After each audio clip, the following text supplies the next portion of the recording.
Three defensive linemen we're bringing in here. I think common threads you see with these guys, and it can't be stated enough in here.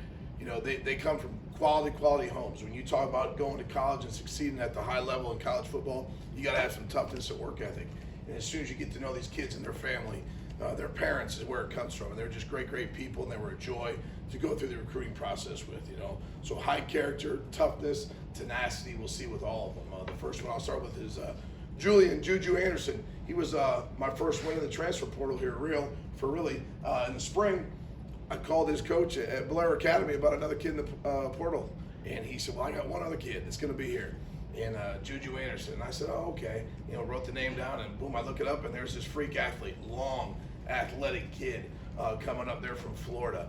And I tell you what, you get on the phone with the kid, unbelievable energy, positive at all times, long, rangy kid. I think he's got the tools to be what we're looking for in the pass rush game. Excited to get him up here, was able to see him work out in the spring, work out in the fall at practice. He's playing both sides of the football. That's what you want to see. You know, he's a leadership kid. I watched him practice front of the line, telling other kids what to do in a positive manner, and getting the football in his hands. And those are the kids you want to watch. You grow into his body, because I think he's got tremendous upside and the skills we want to rush the passer here at Pitt, and the long line of guys that have done it here. Denim Cook, the next young man, I give Coach Malak a ton of credit. Had him ready to go when I got here. Brought him over to spring game. I remember walking down the sideline of spring game, and we knew who he was. Had a little relationship with him on the phone. We said, hey, this is what they're supposed to look like. He is a big joker when he walks through the door.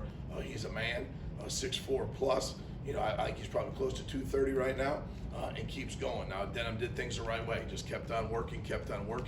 We built our relationship, and then we'd go watch him live in the spring. Coach Manny and I stood in the rain at a traditional high school power, Bishop Hartley. I've known Coach Birchfield for years over there, and finally get to land one of his young men over here. He just went through station to station and worked. And Manny and I, not standing next to each other, looked at each other across the field and said, yeah, that's it. That's what they're supposed to look like. And he did a great job. He's had a great senior year, got cut short with an injury, probably kept some other schools from calling him a little too much. You know, he had to hang up the phone a couple times, and that's what you want to do, though. You want to fight for those top kids against some of those big schools. And I think we got a great one that we'll see where the Lord takes him with his body, because I think a kid that can do a lot of different things when he gets over here to Pitt in the mid-year, him and JuJu both. And last but certainly not least, Trevor Sommers from Power St. Thomas Aquinas, still playing in the playoffs.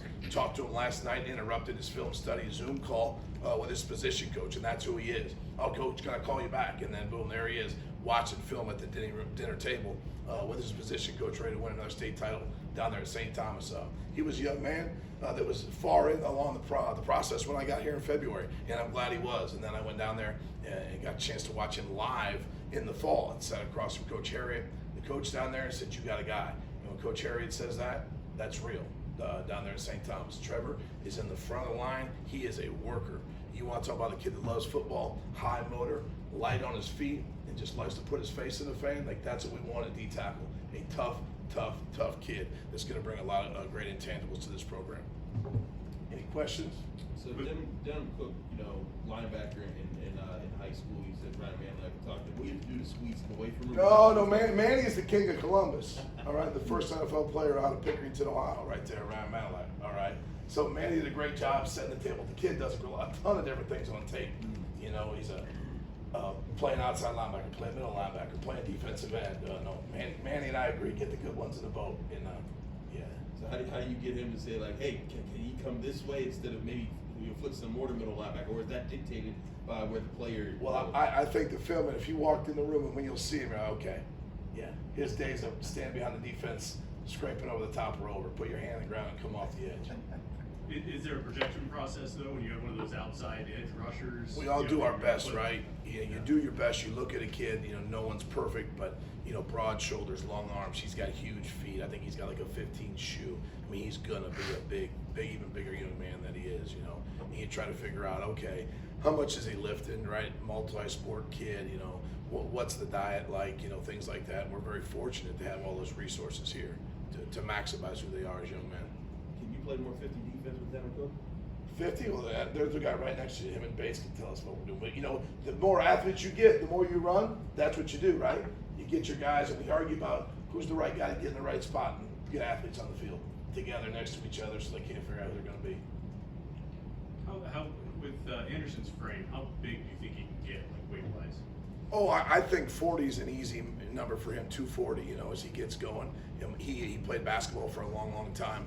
You know, I'm sure he worked out this morning at 5 a.m. I mean, the kid's up and going every single morning as he goes. So it'll slow down for him. He's anxious to get here in a few weeks and slow things down and just bury himself in the weight room, you know, with Coach Stack downstairs. Anything else for Coach?